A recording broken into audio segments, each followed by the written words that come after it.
découvrir tout ça en images avec la carte, vous le disiez, entre Bourg-Saint-Maurice donc et l'Alpe d'Huez. Thomas, avec 3 ascensions hors catégorie. 3 ascensions hors catégorie, ce qui représente plus de 60 km de montée au bas mot avec 5000 mètres de dénivelé.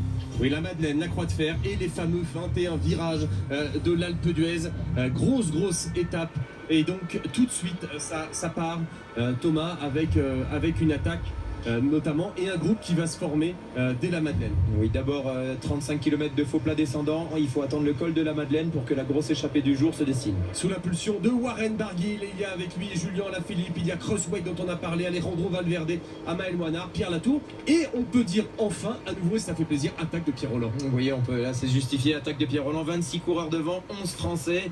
Le problème pour l'échappée, c'est que Crossway pointe à 2,40 au général, ce qui va limiter, les Sky vont essayer de contrôler. Et attaque de Pierre Rolland qui était en top tweet bien sûr, c'est pour ça qu'on le dit, mon cher Laurent, pour faire plaisir à nos amis. En tout cas, grosse bagarre pour le maillot à poids au sommet de ce premier col de la journée. Julien Alaphilippe passe en tête, il inscrit 20 points. Warren Barguil passe deuxième, il inscrit 15 points. Cher Thomas. Oui, Julien Alaphilippe qui, à l'image d'hier, va prendre ses 20 points au sommet du hors catégorie. Et on parlait de Pierre Rolland qui a des fourmis dans les jambes décidément. Le Français qui part dans la vallée, qui va aborder seul les magnifiques lacets de Montvernier. Il passe en tête au sommet. Pierre Rolland qui a des bons souvenirs à l'Alpe d'Huez puisqu'il s'y est imposé en 2011 et qui avait terminé deuxième de l'étape, qui passait par les lacets de Montvernier derrière Romain Bardet. Oui, les Sky, en tout cas le peloton des favoris qui passe avec 4 minutes de retard et qui va reprendre un groupe avec Crosswake.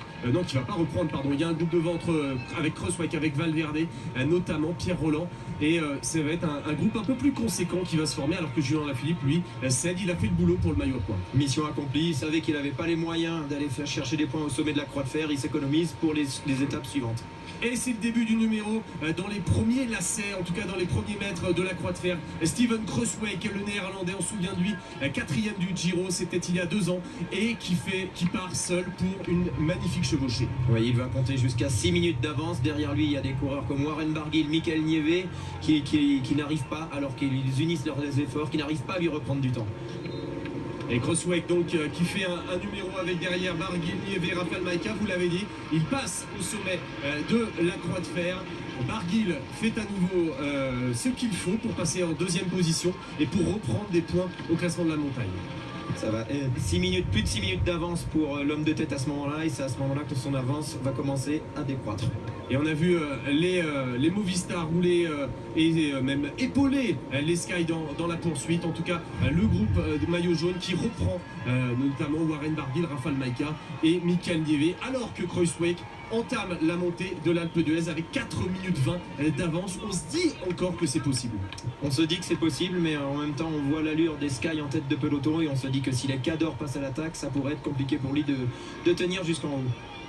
Et Warren Barguil qui fait partie des premiers lâchés de cette montée de l'Alpe d'Huez parce que devant les Sky assurent un tempo assez régulier avec notamment le jeune Colombien, la pépite colombienne Egan Bernal. Egan Bernal qu'on avait vu très court, très juste ces 2 derniers jours et qui aujourd'hui justifie la confiance que les dirigeants ont placée en lui en l'engageant sur l'effectif Sky sur le Tour de France. Et Steven Crosswake qui continue sa chevauchée, il a encore 3 minutes 30 d'avance à 10 km de l'arrivée. On se dit que tout est possible, mais derrière ça n'a pas encore attaqué et Vincenzo Nibali, le premier des favoris à se découvrir. Oui, c'est pas le genre de la maison chez Vincenzo Nibali d'attendre et il attaque aujourd'hui. On a vu des courses un petit peu bloquées jusqu'à avant-hier. Entre hier et aujourd'hui, on a eu beaucoup de spectacles au niveau de des attaques des favoris. Vincenzo Nibali, on a l'habitude de le voir attaquer. Lui, peut-être un petit peu moins. Nairo Quintana qui part à 8 km et qui tente. C'est assez rare pour le signaler. Et le problème, c'est que derrière, il y a son compatriote Bernal qui revient au tempo, toujours au train. Oui, coup d'épée dans l'eau. Un Colombien qui attaque, un autre Colombien qui ramène un Anglais au train. C'est peut-être une passation de pouvoir en Colombie. Et puis c'est au tour de Mikel Landa de partir, l'ancien coéquipier de Christopher Froome. Romain Bardet est dans sa roue et Romain Bardet part à cette borne de l'arrivée. Ouais, Romain Bardet, son équipe qui n'a pas été gâtée depuis le début du tour. Romain, lui, ne baisse pas les bras. Il attaquera plusieurs fois dans cette montée. Réaction d'orgueil, on n'a pas assez signalé en tout cas de Romain Bardet. Il a du mental, il a de l'orgueil et là il le prouve à nouveau, le Français 3e l'an dernier et qui fend la foule notamment dans ce fameux virage des Hollandais. Oui, on a vu Quintana lâcher également après son attaque. Quintana qui lâche. En revanche, un qui lâche pas moralement, c'est Romain Bardet. Il va se battre comme un beau diable jusqu'au bout.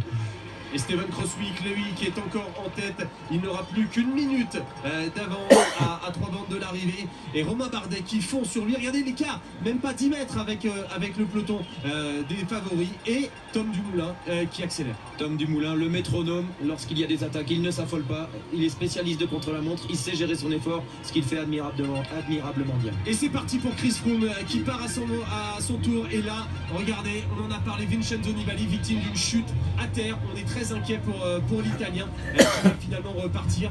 Mais on n'aime pas voir ces images. Regardez Chris Froome, il est au-dessus de tout le monde. Il dépose littéralement Crosswick. Oui, il est au-dessus de Crosswick parce que Crosswick avait fait beaucoup d'efforts. Mais Tom Dumoulin reviendra au train à sa manière. Donc Chris Froome, pas forcément plus costaud que Tom Dumoulin. Romain Bardet bien présent. Et Tom Dumoulin, comme d'habitude, qui lisse son effort, qui revient en spécialiste du chrono. Et regardez, on va assister à un marquage, une image rarissime. Les 4 meilleurs du Tour de France sur la même ligne. Et ça se regarde. Et Romain Bardet qui part à nouveau. Oui, Romain qui tente sa chance. C'est vrai que c'est pas le genre de situation qu'affectionne Romain. Romain, c'est un coureur qui a du panache. Il veut pas qu'à 3 km de l'arrivée de l'Alpe d'Huez, on roule à 10 à l'heure, ça n'intéresse pas. Mais Romain Bardet qui est repris. Regardez, Tom Dumoulin, Geraint Thomas, Froome, Bardet repris par Mikel Landa Nibali. Mikel Landa qui lance le sprint. Mais Geraint Thomas, regardez, est vraiment le plus fort. L'ancien poursuiteur qui est au-dessus, là, sur la dernière ligne droite. Les Sky ont fait le repérage de l'étape. L'étape serait terminée par des forts pourcentages. Il n'aurait peut-être pas gagné, mais sur du plat comme ça, les derniers hectomètres de l'étape sont plats. Geraint Thomas au-dessus du lot. Et deuxième victoire en 2 jours pour Geraint Thomas qui s'impose devant Tom Dumoulin, devant Romain Bardet et Christopher Froome. Vincenzo Nibali n'est qu'à 13 secondes. Et Vincenzo Nibali, comme l'a dit Thierry Adam, comme vous l'avez dit, très très fort aujourd'hui malgré sa chute. Aujourd'hui, je pense que Geraint Thomas a montré en tout cas qu'il était plus fort que son leader Christopher Froome. Affaire à suivre. Affaire à suivre et surtout désormais il a 1,39 d'avance toujours au général. Il va falloir aller le chercher et il va falloir voir la stratégie. Sky, même s'il nous a dit, il nous a un petit peu enrhumé à l'interview que c'était toujours Christopher Froome le leader. En tout cas, rien on en doute. On peut en douter. Les ordres sont les ordres, après les actes sont les actes. Geraint Thomas donc qui s'impose devant Tom Dumoulin, Romain Bardet et Christopher Froome. Thomas Voeckler qui est gaulien dans le style. Geraint Thomas en tout cas toujours maillot jaune avec 1,39 d'avance sur son soi-disant leader Christopher Froome. Tom Dumoulin est à 1,50, Vincenzo Nibali à 2,37, suivre Roglic, Romain Bardet est 6ème à 3,07, cher Laurent. Et il faut aussi signaler qu'aujourd'hui c'était l'hécatombe chez les sprinteurs. Regardez juste l'image, c'est en direct, de Christopher Froome qui apparemment, vous voyez, il est passé à côté de Céline, qui ne veut pas s'arrêter, qui ne veut pas faire de témoignage. Apparemment, il était choqué par ce qui s'est passé. On pourra revoir l'image, Fred Godard pourra nous la remontrer avec ce spectateur qui tente de l'agresser carrément. C'est normal qu'il soit choqué. On n'est pas sur. Je veux dire, il arrive de 5h30 de vélo. Il a passé 2 cols catégories. C'est une tape, soi-disant une petite bousculade. C'est dramatique pour un coureur. Il a la peau sur les os. Ça fait. Voilà, ils sont très vulnérables les coureurs du Tour de France à ce moment-là. Voilà. Bon, on a encore quelques minutes d'émission, donc on va voir s'il accepte, parce qu'on aimerait bien l'entendre ce soir, Christopher Froome. Nico.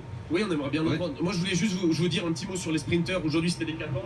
André Greipel, Dylan Groenewegen et Fernando Gaviria qui ont abandonné. On ne sait pas combien de sprinteurs il va rester. Alors, c'est l'immersion maintenant avec